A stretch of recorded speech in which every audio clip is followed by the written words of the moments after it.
Hi, I'm Michael Igoe, Senior Reporter at Devex. We're here today talking about evidence, impact, and innovation within integrated development. This is a campaign that Devex has partnered with FHI 360 to examine how an intentional integrated approach to the design, delivery, and evaluation of programs has the potential to make an enduring difference in health, education, governance, and other areas that can improve people's lives. So I'm joined today by a great panel. We've got Srik Gopal, who's the Director of Strategic Evaluation at FSG. We've got Laura Robson, who's a Community Health Programs Coordinator at Blue Ventures. We've got Shira Mitchell from Columbia University and the Millennium Villages Project. She's a lead statistician. And Tessa Ahner-McHaffie, who's a Technical Coordinator at FHI 360. So thank you all for joining us. For those of you who are following online, you're welcome to tweet questions using the hashtag IntegratedDev, and you can also tweet them to @Devex. We'll be looking for them there. And let's get started. So just to begin, guys, what are we talking about when we say integrated development? I mean, it's a fairly broad sort of catch-all term, but we want to talk about it in sort of more specific words here today and make sure that we can pin down into some specifics. So what does integrated development look like? Where is the future? And what sort of evidence base has been built to show that something called integrated development is a really effective term and way of looking at development that we should all be paying attention to? Tessa, do you want to go ahead and jump on that one? Sure. So when we're talking about integrated development, we're talking about multi-sector interventions as well as single-sector interventions that are focused on multi-sector outcomes. But we're also thinking about political integration, organizational integration, and it is an incredibly broad subject. But when we're talking about the evidence, most of that is focused on the multi-sector, the technical evidence. So I think the best way to characterize the integrated development evidence base right now is spotty and mixed. There are certain groups that have done a really good job at building out their evidence, like the PHE group, the Population Health and Environment group, does have a lot of evidence.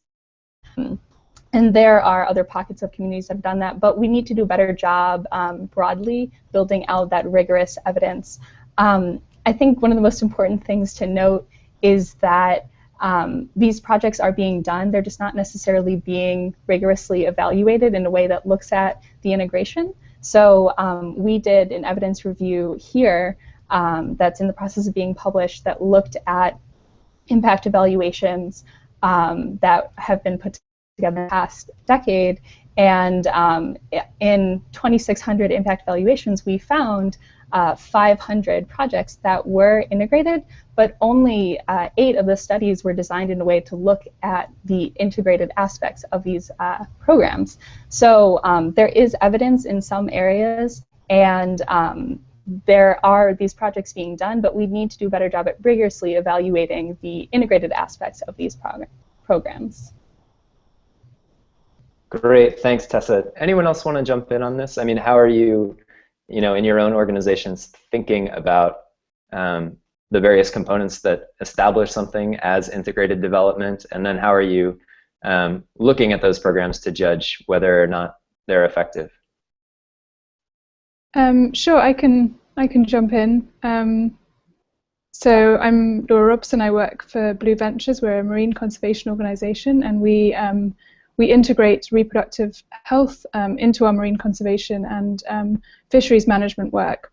So we kind of belong to a community that Tessa mentioned, kind of known as PHE, Population Health Environment, whereby we basically integrate family planning, reproductive health elements into natural resource management programs. The Population Reference Bureau recently did a big kind of synthesis of the evidence of the impact of these kind of programs. They looked at 43 documents from 35 projects, mostly beginning in the mid-2000s, and they found there was strong evidence of family planning and reproductive health outcomes, but it was more challenging for these programs to actually collect data and document environmental outcomes. Often these were kind of longer-term outcomes that they might not be able to see over the course of a short project. But the key thing that they identified, the key kind of gap in the evidence base that they've identified through this synthesis, were the kind of added value benefits of integration. So we have kind of anecdotal evidence of increased involvement of men in family planning, increased involvement of women in natural resource management, greater buy-in from communities for environmental initiatives that might be kind of slower burn compared to some of the more immediate kind of gains you see with health service provision, and time and cost savings that you see by working in an integrated way. And all of these benefits, these kind of added value benefits, we do have some anecdotal evidence of, but not a really strong evidence base. So I think that's the real kind of priority area we need to be focusing integrated development research on over the coming years. Great, thank you, Laura. Does anyone else want to weigh in on this fascinating topic of information and evidence gaps, or opportunities to sort of, you know, look for where that evidence might be built out? I wonder if there are opportunities and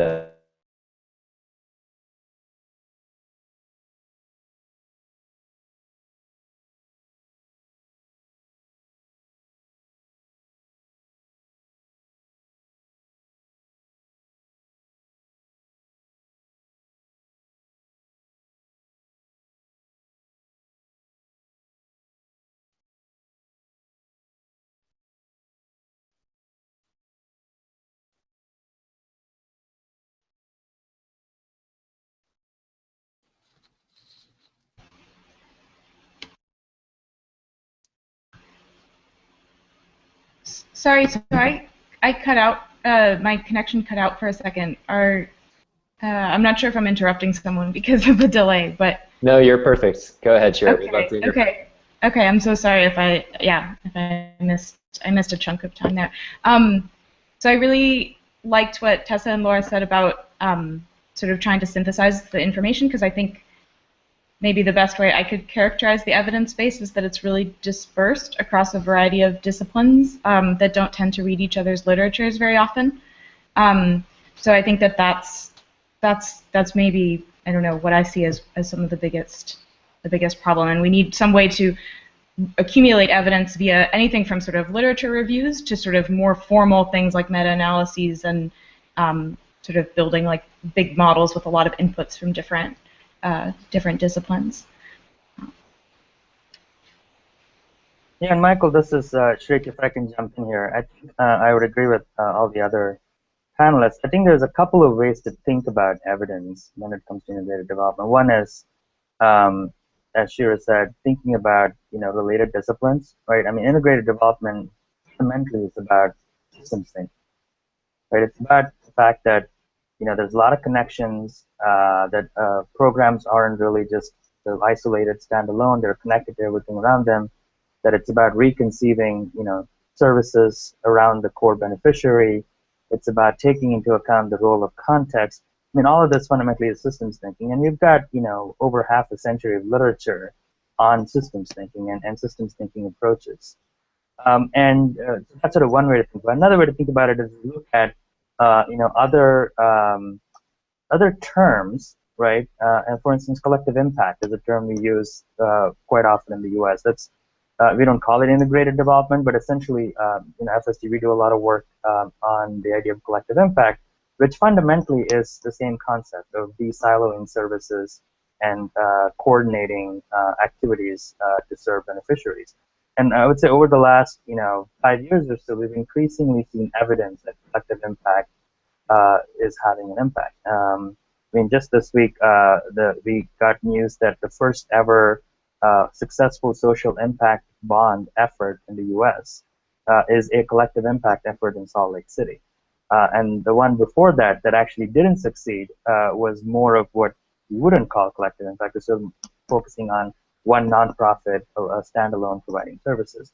So, I mean, it's still, I would say, an emerging field in terms of gathering evidence, but I think one way we could help our case is to just broaden our lens a little bit on how we think about evidence for integrated development. Great, great. So Srik, I mean, you made the important point that, you know, this is a sort of school of thought, or at least an aspect of thinking about development that's been around for a while. I mean, people have recognized that, you know, systems thinking has a strong role to play in solving many of these extremely complex, interconnected challenges. But still, the international development community, however we want to define that, has, you know, grown up and built up around a fairly sort of siloed funding stream model. Yeah. And I'm wondering, as the four of you look at, you know, your own organizations and the organizations that you're partnering with or that are in your sort of broader ecosystem of implementation, is the international development community of professionals well set up to think about these issues?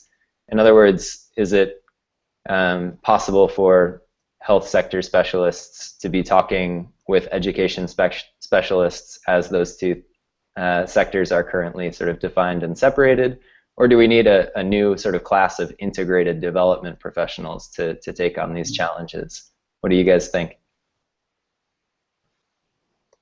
I'm happy to weigh in with Blue Ventures' experience. I think this is something we're really grappling with because we have obviously specialists on our team. We have people who are specialized in health. We have people who are specialized in, you know, fisheries scientists working alongside aquaculture technicians, working alongside you know, midwives. And so how do we actually work together effectively? And this is something we're really trying to do within our organization by doing cross trainings within teams. So at the very local level, when we've got our kind of community outreach officers, the conservation officers are being trained in family planning. They go along to those workshops and vice versa. So that's how we're trying to address this challenge at a kind of grassroots level. And then further up within our organization, there's just a lot of cross-exchange and trying to kind of read up and learn about each other's sectors. So I mean, I'm from a health background and I'm working in a conservation organization, so I'm learning about fisheries management from my colleagues. And yeah, I mean, it's an interesting environment to be working in. It's really enriching. You know, you learn a lot, and yeah, I think that's really the future. Is we have to be able to speak to each other and understand each other's sectors and disciplines. Yeah. I couldn't agree more with Laura. With our experience at FHI 360, we've been working hard to start that integration process, you know, and it takes a long time to get people, both the technical people who are good at two different sectors, maybe health and education or environment and family planning, but also those people who are the integrators, who do have experience integrating different sectors. So we're working on that, and I think other organizations are as well, starting to see where we can turn our lens inward and look at, if we're implementing integrated projects, we really have to be integrated in ourselves to really think about how we are doing development. So we need to, that's a long-term process, but I think it's possible, and I think it has started. I remember, I think a few years ago, Tim Brown from IDEO had an article that was widely circulated. It was in the Stanford Social Innovation Review, I believe, or it might have been the Harvard Business Review. But essentially, he talked about the kind of people that's needed to solve these complex social problems. And he talked about a kind of a T profile, right? You kind of have the vertical of deep specialized knowledge. It doesn't go away. I think it's still important for the work we're doing. We also kind of have the horizontal of people being willing to be interdisciplinary, engineers working with artists, or community developers, you know, working with scientists. So whatever that sort of interdisciplinary, but there is a certain kind of aptitude. There's a certain skill set. I think there's a certain, you know, core of knowledge that's needed even to do that interdisciplinary that I don't think we're as focused on as we should be in the sector. Yeah, I definitely agree with all of the speakers. So as I have a statistics and math background, but I sort of consider myself a very applied statistician, which involves talking to people who actually know something about the subjects in across a wide variety of public health and economic development, engineering, etc. And sometimes for me the barrier is sort of understanding what other people's questions are and realizing some common language, because sometimes I'll be talking about one thing and they'll seemingly be talking about something else, and eventually we realize we're talking about the same thing. So that happens a lot. There's even a divide between the way statisticians and sort of economists, even of a very quantitative variety, tend to approach sort of experimental design and thoughts about that. So I've definitely learned a lot in sort of trying to bridge those gaps as mostly an outsider. So I think you're all hinting towards, I don't know if it's a tension, but at least a consideration about the fact that these are extremely difficult challenges that we're talking about, and they do require in-depth expertise in certain subjects in order to be able to speak and act authoritatively on them.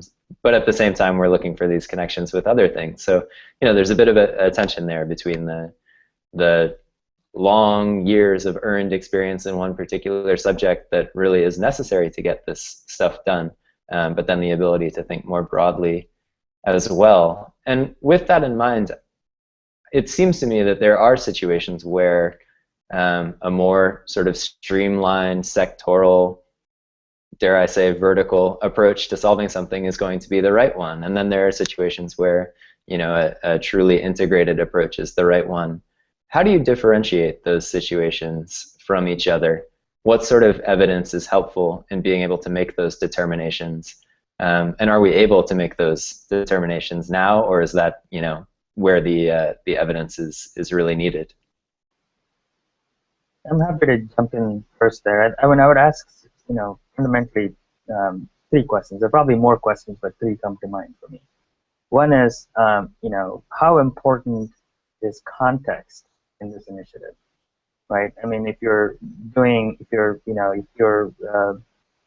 goal is to get contraceptives out in rural areas in Africa, does it matter if it's a rural part of Uganda versus an urban part of Kenya? Does context really matter? And I think if it does, then it argues for more of a multi-sector, multidisciplinary approach, because it's not just the technical expertise about even if you have the best contraceptive in the world, it may still not work.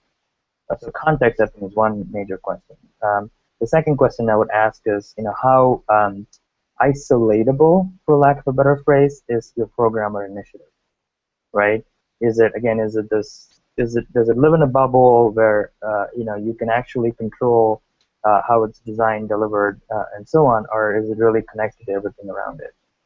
And then the third question I would ask is, how linear or predictable is the causality within that initiative, right? If the A leads to B, X leads to Y, how sure are you that that's going to happen?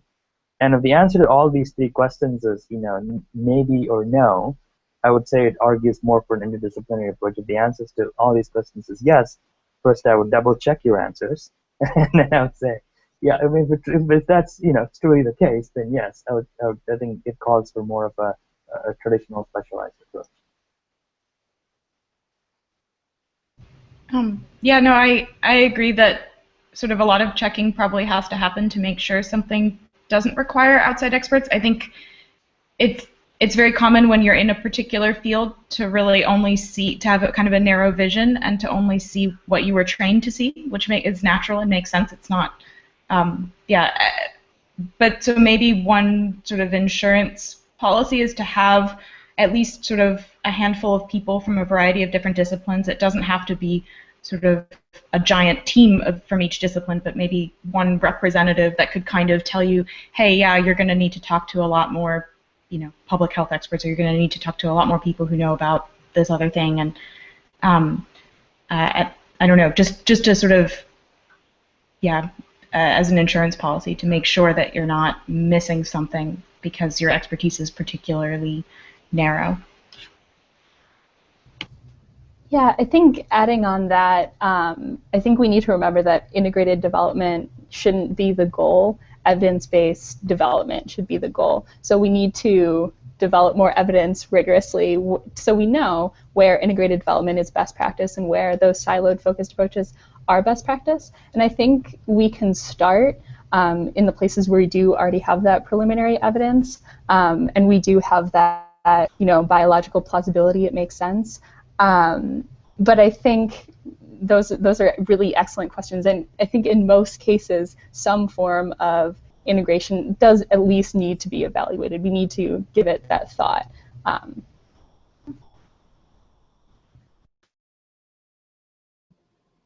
Yeah, I mean, I agree totally with everything that's been said, and I think it really highlights, I think, again, the evidence gap that really needs filling, which is about the value added of integrated approaches and actually developing a context-specific understanding of that. So really, I think the point about context is key, not just, understanding these programs as operating in a vacuum, but looking at how in certain contexts they may be more appropriate, but in other contexts a more narrow vertical approach may be more impactful. So really trying to develop an understanding of what is the value added and in which contexts.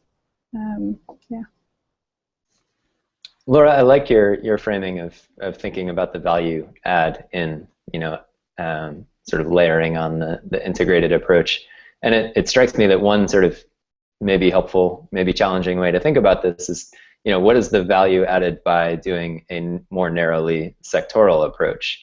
And one of the things that strikes me in these discussions is that when you have that individual sector, one implementer or group of implementers responsible for the outcomes of one particular type of program, you have what Srik was talking about, which is that sort of causal argument. And one of the things that does is it allows you to hold those actors accountable for the outcomes of their projects. So it strikes me as an interesting challenge that when you start to see things as more multi-sectoral and more integrated, that this question of accountability and sort of ownership of project outcomes is going to become more difficult. So for example, if you're working in education, but you're now more fully aware of the role that health factors are playing in your education outcomes, doesn't that sort of give you license to deny anything that goes wrong in your project because, it was all a result of everything that was happening with the health in this community? So I don't know, do you have any thoughts about how to sort of maintain that clear accountability and responsibility for quality projects while sort of broadening the scope of how all of these different factors fit together and influence each other? Yeah, I think, it's a really difficult, complex question. I think the key really is to try and look at those causal mechanisms and understand the processes through which these different programs interact to generate those outcomes. I think that's something that the PHE community is kind of struggling with. How do we're seeing what we think is value added, but how is that coming about, and what is going on here in these very complex interventions where you've got different sectors kind of contributing. So you might have, for example, in Blue Ventures program, more women are getting involved in fisheries management. Now, is that because the kind of fisheries team are doing loads of outreach with women and women's groups, or is it because women are using family planning and they've got more time or they've got more confidence to engage in fisheries management? So in that sense, I think we could see that outcome as a shared achievement between different teams. But yeah, it's something we need to try and investigate, and that's something that Blue Ventures is really keen to investigate, not only what are the value-added benefits and outcomes, but also trying to generate evidence, qualitative and quantitative evidence, to try and map out some of those processes and pathways. But yeah, it's not easy, it's not straightforward at all. Yeah, I agree with Laura. I think it's important to map out the pathways, and then you can do one of two things or both. One is, you can hold individual providers accountable for more of the intermediate outcomes that they do have direct control over, but those intermediate outcomes have to be picked carefully to be proxies for the ultimate outcomes. So they're just not any kind of intermediate outcomes. They, for example, with education, if they're able to improve school attendance, we know that that has some correlation to actual students actually learning. Well, they have to come to school first. Whereas to actually hold them accountable to a downstream outcome of students graduating or earning money, whatever those downstream outcomes are, I think it's unreasonable. So you can definitely hold them accountable to some of the intermediate outcomes. And the other thing you could do is what Laura mentioned, which is more of the collective accountability.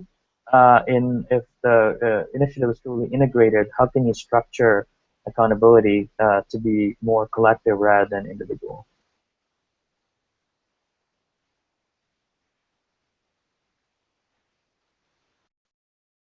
So I'll jump in, and I definitely agree with all of this. I especially like the sort of intermediate outcomes idea. I think those should almost always be looked at to understand causal pathways. Sort of quantitatively, you can estimate the impact on the intermediate outcome and on the final outcome, and combined with some qualitative evidence, that could, stories could sort of begin to emerge.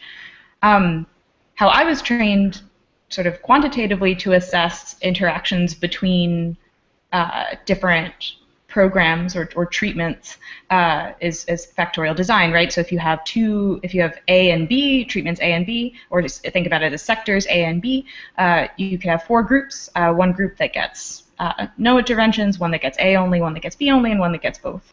And then you can learn about the interactions, and that's great. Except then think about if you don't have just A and B and you have 5 different sectors, then you have 2 to the 5, right? Possible sets of it starts to get big really fast, right? Possible sets of groups, and then you have a big sample size issue. So although this was definitely the way I was trained to answer these questions, right? It can't be the only way. If it can be done in some situations, great. It should be part of the evidence base, but it certainly can't be the only way that we answer these questions. Yeah, I think one thing we found in the PHE community is the kind of the randomized control trial approach is it kind of falls down a bit because we are talking about these quite complex interventions where we do think there are kind of non-linear processes going on, and it's quite difficult to compare across control for variables across different contexts. So I think that's why we're moving towards, I'd say generally as a community, but certainly Blue Ventures, more of these kind of grounded context-specific approaches of understanding, like a kind of process evaluation of what is going on within our program, rather than trying to compare it to, just a health program in this place or just a conservation program in this place. I mean, I do think that's valuable. There was a study that was done by the Path Foundation in the Philippines, probably about 5 or so years ago, which did give really compelling evidence for the benefits of an integrated approach. But now we've kind of, I think, generally as a community moved on to these kind of, to question more like what are the processes through which the outcomes are generated rather than just the end outcomes. Yeah. Yeah, just building off of what Laura and Shira have said, I also we're very supportive of that rigorous evidence, but we do still need those process evaluations, the qualitative evidence, to really see how these programs are being implemented. And I think in a lot of situations that technical evidence it's difficult to expand beyond that specific situation that that study has been done in. But if you can take these less rigorous but just as important qualitative evidence, process evaluation type of evidence, you can apply that across sectors, across different integrated projects. So that's incredibly valuable in its own right. And I think as well, just to build on that quickly, I think as well we can also build in these quantitative sort of the intermediate indicators within our process evaluations to kind of add some rigor. So it's not just anecdotal, oh, this person says this is how it works, but actually kind of testing that with some quantitative data as well. And the other thing we can do is compare those quite in-depth process evaluations across different contexts and see if there's some similar mechanisms or processes that are emerging. So within the PHE community, we could see, is there something going on here between this link between family planning and natural resource management in different contexts, and then we can sort of start to develop a kind of meta theory, I guess, to understand how these programs work. Great. So, I mean, we've got a panel here of people with obviously really sophisticated thinking and great ideas about how you would all like to see this done. Does it work in the business environment that we're all faced with as global development professionals, many of whom are receiving funding from donors who have, you know, certain requirements and specifications about the way that their money gets spent? What sort of a mindset shift is needed? What sort of shift is needed in the way that, you know, procurement is happening and contracting and grants are happening? Are you finding that you're able to implement these ideas that you have, given the sort of restrictions that currently exist? And would they be able to be implemented at a larger scale? Or are there some real changes that need to happen first that would enable these things to become a reality?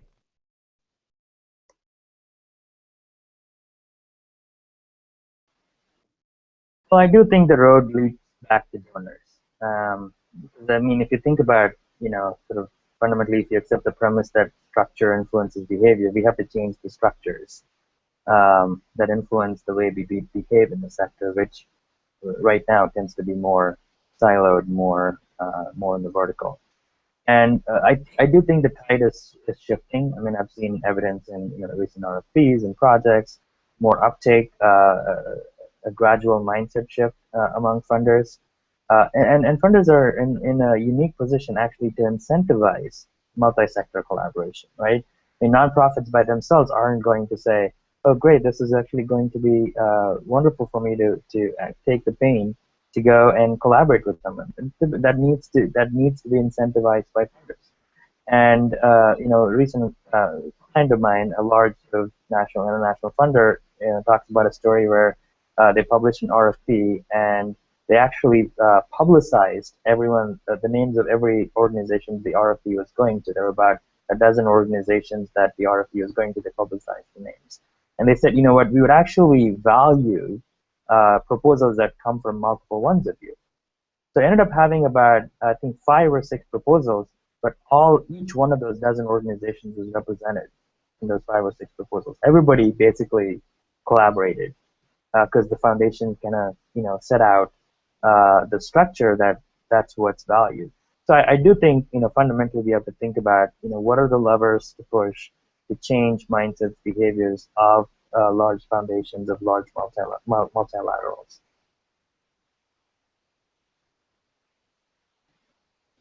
So I want to hear from others on this, but I want to challenge you to take up that question that Srik just ended with, which is, what are the levers to push? I mean, how can those who are advocates of an integrated approach when it's appropriate more effectively make the case that that's something that should happen, and that the freedom to allow it to happen should be granted to organizations who are capable and interested in doing it?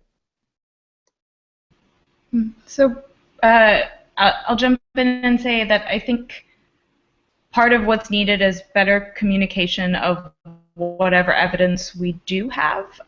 So that includes, you know, data visualization with data broadly defined, not even necessarily just quantitative, but really working to better understand the evidence that we do have and communicate it to interested parties. That's definitely needed.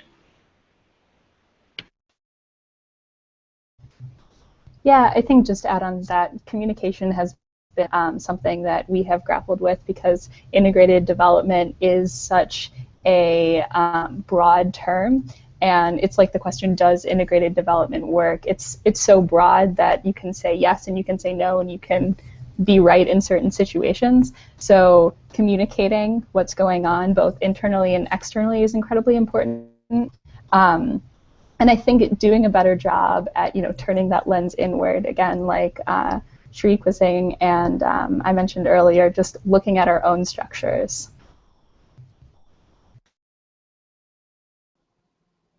I think I could share a few examples from what Blue Ventures has seen in Madagascar. I think Srik's example of the funder that issued that call for collaborative working is wonderful. I think that's kind of what we saw in Madagascar with a number of conservation and health program, health organizations working together in the kind of mid-2000s with USAID support. So there was a big kind of push to advance PHE in Madagascar at that time, which I think was quite donor-driven and quite successful in getting those organizations who traditionally wouldn't work together to actually start collaborating. Now what we're seeing in Madagascar is the funding situation has kind of changed a bit, but we're seeing that conservation and health organizations are starting to collaborate and pool funds. So the health organization has, so for example, Mary Stopes Madagascar have funding to provide family planning services in remote rural areas, and we have conservation organizations with funding to do environmental work in those same regions, and they're just basically combining their funded activities. So that's another approach I think that can work quite well. What Blue Ventures has done to develop our PHE program, we've had funding from slightly different donors for our health and for our conservation program. So each program is kind of funded separately, but obviously in the field we're really integrating and combining them quite closely. We've also had the opportunity to engage some of our donors and kind of bring them on board with our health work. So we've had conservation donors who have come to visit our site and see the work they're funding, and then see how the health program kind of feeds into that and contributes to that. And as a result, they've started funding our health work. So that's been a really nice way of kind of broadening our funding, our donor base really for that work. So I think that can also work, just engaging with donors, showing how different elements of an integrated approach feeds into the things that they care about, and kind of getting them on board in that way. Sorry, go ahead. Sorry. Yeah, just to add on to that, I think operating within a funding structure that is basically siloed at this point, there have been some programs both here, WASH Plus comes to mind, that have been able to really get funding from different groups of funders because they are integrated. So you can use a siloed funding structure to your advantage as an integrated project. I was just going to reiterate the point that I think a few of you have made now, that part of the impetus is on the implementers to look at the world of funding that's available and then figure out how to turn that funding into an integrated approach to development. And it's interesting to think about sort of, even if the flexibility isn't built into the procurement systems at the outset, are there ways of achieving that flexibility sort of further down the road? And Laura, I think you had some great examples of how that's possible. So the four of you represent organizations that are clearly thinking about these issues and putting them into action. What is it about some organizations, do you think, based on the experiences that you've had, that sort of predispose them to this integrated mindset? What prevents other organizations from thinking this way? Basically, I'm giving you guys a chance to sort of brag about the places you work. But I mean, what is it that can, what can organizations do to sort of move themselves a little further down this line of thought if it's something that they're interested in doing?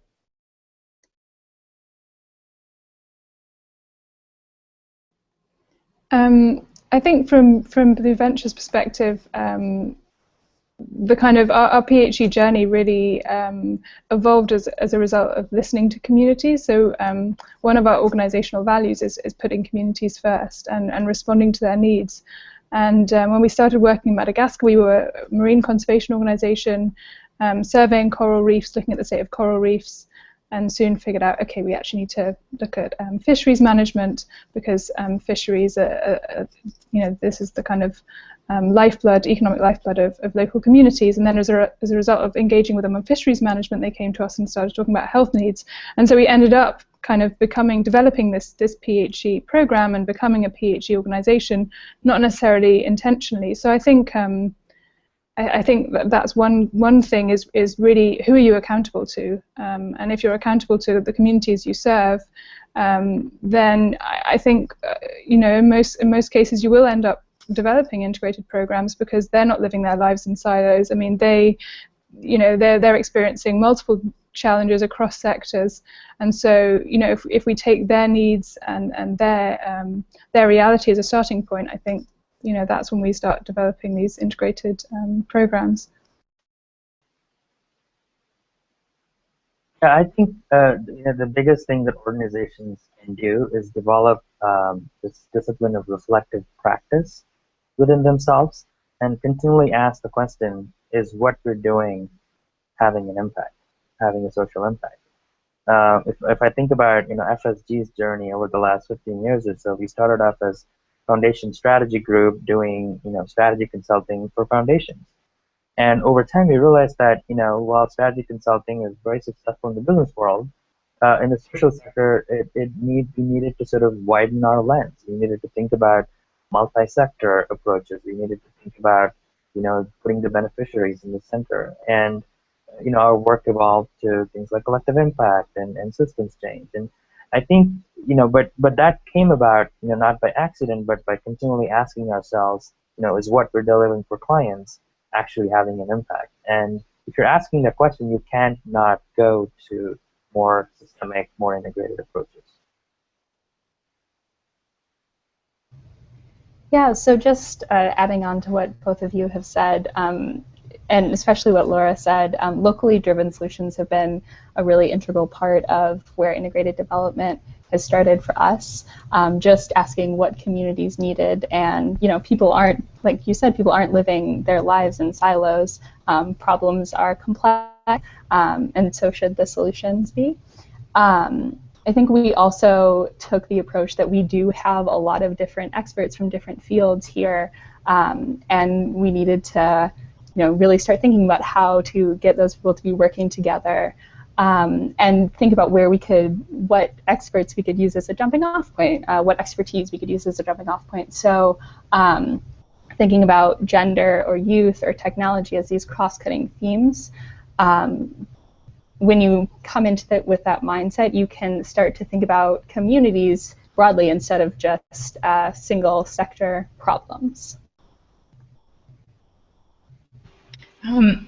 So unlike the other experts on the panel, I sort of haven't been at my organization very long, and I joined a little over a year ago as a statistician to sort of work on the impact evaluation, end-line impact evaluation for the Millennium Villages project.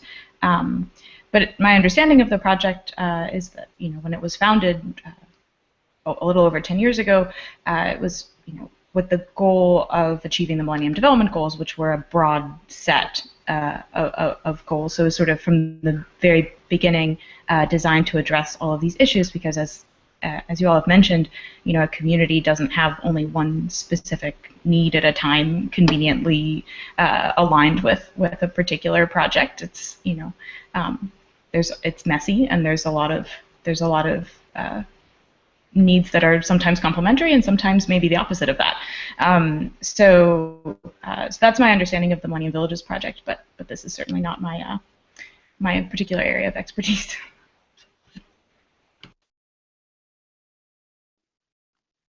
Great. One of the things that strikes me here is that we're talking about a sort of level of integration that is very genuine, very well thought through, and sort of deeply considered at the real kind of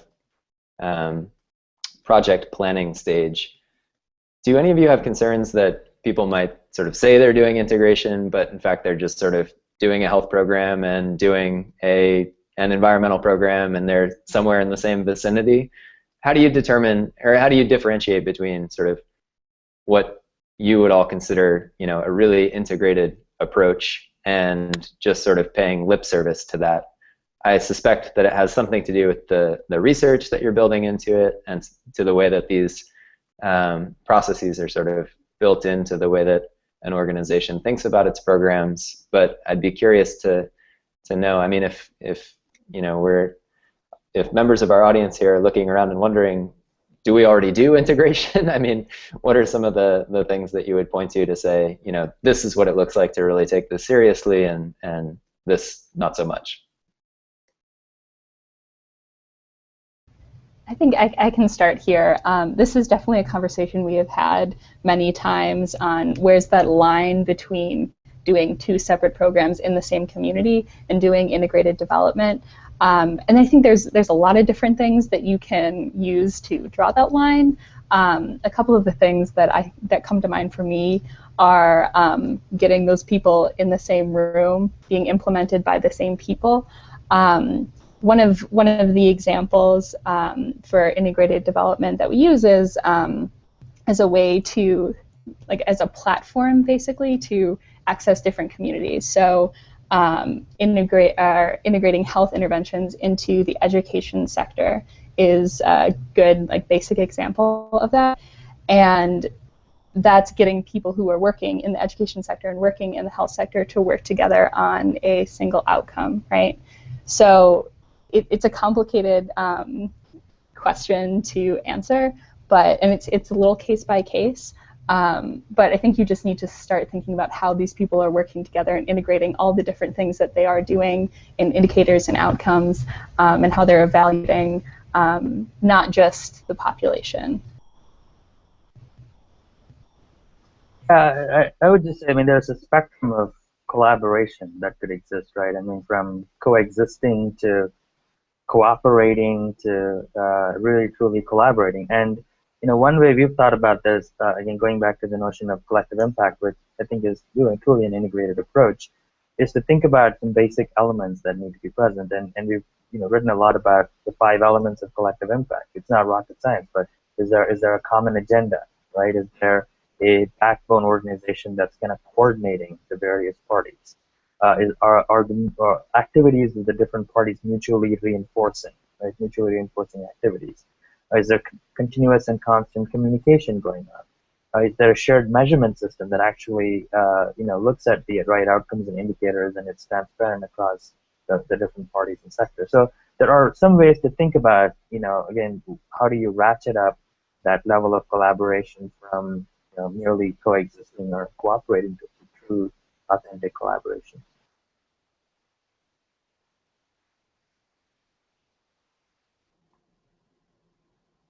Yeah, I think building kind of on what Tessa was saying as well, I think similarly at Blue Ventures we're also having these conversations of, how do we know that we are truly integrating and not just running, lots of parallel projects in the same communities. And I think the way we conceptualize integration is really our community outreach as being the kind of glue that holds everything together. So when we hold community meetings, we're discussing health and natural resource management topics at the same time with groups of men and women, mixed groups. So that's really, I think, yeah, the glue that basically holds all of those different programs together. And that's something we're looking at now with the Madagascar PHE network, where we have these health and these conservation organizations starting to partner with each other to make sure that those aren't just, running, again, like two single sector programs alongside each other, but actually how do we make sure that these are very well linked in the community. And I think the point that was made about making sure that everyone's coordinated, everyone's on the same page, has the same agenda is also very important. So we have weekly team meetings in the field where people are coordinating travel schedules. When we have a health worker in a village, she can answer questions about what's going on with fisheries management, and just making sure that all of those lines of communication are open. And that things are basically running as integrated as possible. So I'll jump in just to answer sort of a meta version of that question. So in terms of integration in the evaluation framework, so you have qualitative and quantitative methods, and everyone sort of says that both of them are great, and we should combine them into mixed methods, and that's like a really neat idea. But at least in the literature I'm familiar with, there's not a lot of discussion about how to do that.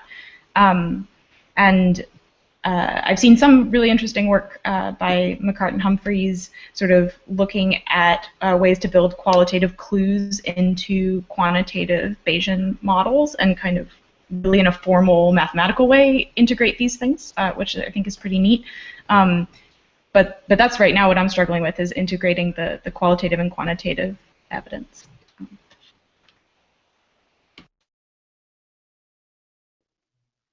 Great. Well, we're running up against time here, and I'd love to sort of open the floor to give you guys a chance to just sort of give us a sense of where you think the greatest opportunities for this integrated development agenda lie. What are the things that you're excited to be working on? And what do you think the greater part of our audience should be paying attention to sort of be keeping tabs on how this both mindset and also sort of, as we've established, somewhat specific way of thinking about programs develops? What's exciting on the horizon?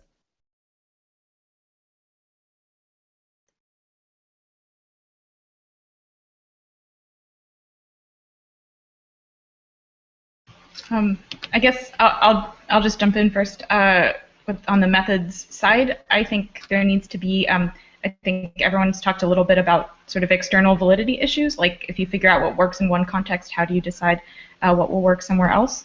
And I think there needs to be a lot more, meta-analysis and accumulation of evidence in the literature, a lot of which already exists and is just not sort of collectively analyzed. And to that effect, I think that there needs to be more standardization across organizations and across countries of some of the measurement and estimation tools. So, even these development indicators, some of which sound like, yeah, they should be the same across contexts. They really aren't estimated the same way. And then if you're making comparisons, it can be very hard to understand what you're looking at. So I think that's a next step that I would like to see happen.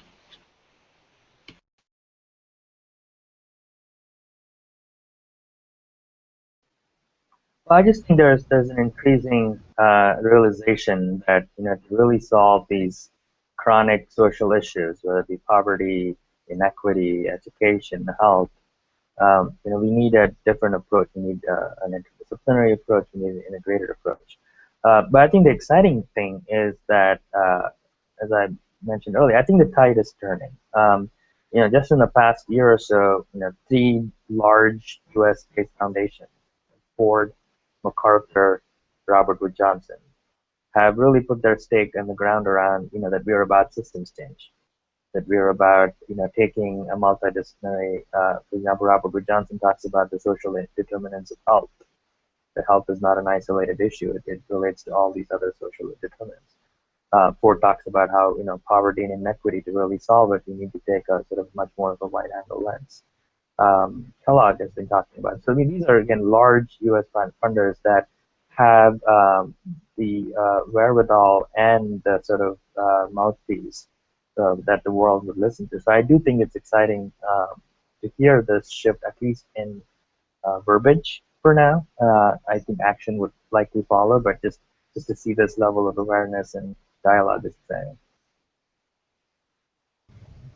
Just to add on to what both of you have said, it's an incredibly exciting field to be a part of right now, just because there has been this shift towards focusing on integration, multi-sector development, and especially with the SDGs and our changing focus over the next 15 years, it's definitely a growing field. I think other things that I'm excited about are the growing evidence that is coming out. People are developing more studies. We have studies going here in our Aspires project looking at economic strengthening and health interventions, and how rigorously looking at how those two come together and the synergies there. The PHE community, there's lots of different studies going on. It's a really exciting field to be in, and be looking for all of that coming out in the next few years. Great. We've got just a couple minutes, and we've had a couple of questions come in from our audience here, a couple more questions. So I'm just going to ask these 2 which have come in, and then you guys can take them at your will. So the first one is about technology tools. Are there technology tools that you're using to help with integrated development for collaboration, performance management, knowledge management? And then the second one that I wanted to zero in on, and I think Shira, this might go to you most specifically. Does the panel think donor bias for quantifiable impact outcomes, in other words, data that fits with log frames, logical frameworks, impede integrated development evaluation? So 2 more questions from our audience there. We've just got a couple minutes, but if you guys want to try to tackle them quickly, that would be great.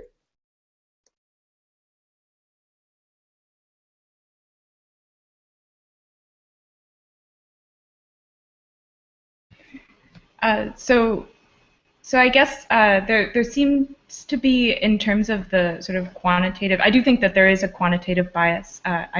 In a lot of organizations and a lot of people sort of trust numbers a little bit too much, especially when there aren't, intervals of uncertainty around them and all of that. And even as a numbers person, I'm very aware of the dangers of putting numbers out there that don't have a lot of caveats. So I think that there's too much trust in numbers, probably.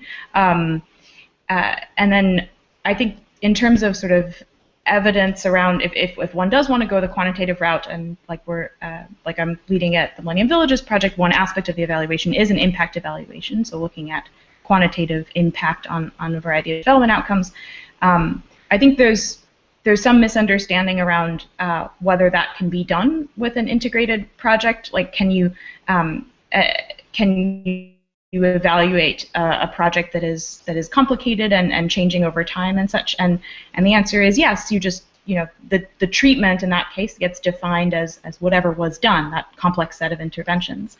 It doesn't have to be sort of a pill like you imagine maybe in a very controlled clinical trial setting. So I think there's a little bit of misunderstanding around that. But more importantly, I think, is the issue around being a little bit too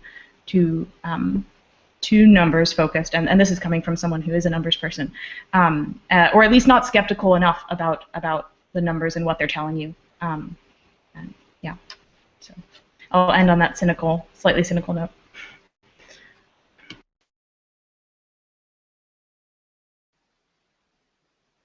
Yeah, and I would just add that as we go down the road of really exploring integrated development, even to look at existing frameworks like log frames, going back to the idea of there are current structures that impede a certain way of behaving, and looking at whether, again, there are some opportunities or initiatives for which log frames are the right answer. They really do bring discipline and intentionality to the table, but there are some occasions where they're not the right answer. You need more complex mapping tools or visualization tools or social network analysis, whatever those might be, to really really understand and learn about the initiative. And just a nod to the technology question, I do think, one thing I am excited about is I see more and more technology solutions out there for things like visual mapping. They're not sophisticated yet, but I think it's just a matter of time where we can, sit in our different remote offices on different continents and do, use mapping software together. I'm looking forward to that day.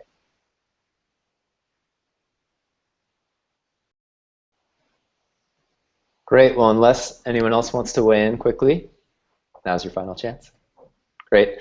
Well, I just want to thank our panelists. This has been fascinating. I've really enjoyed it. So thanks, Srik, Laura, Shira, and Tessa for joining us today to talk about integrated development. And I hope we get to do it again. And thanks, everyone, for joining us. Thank you. Thank you. Thanks. Thank you.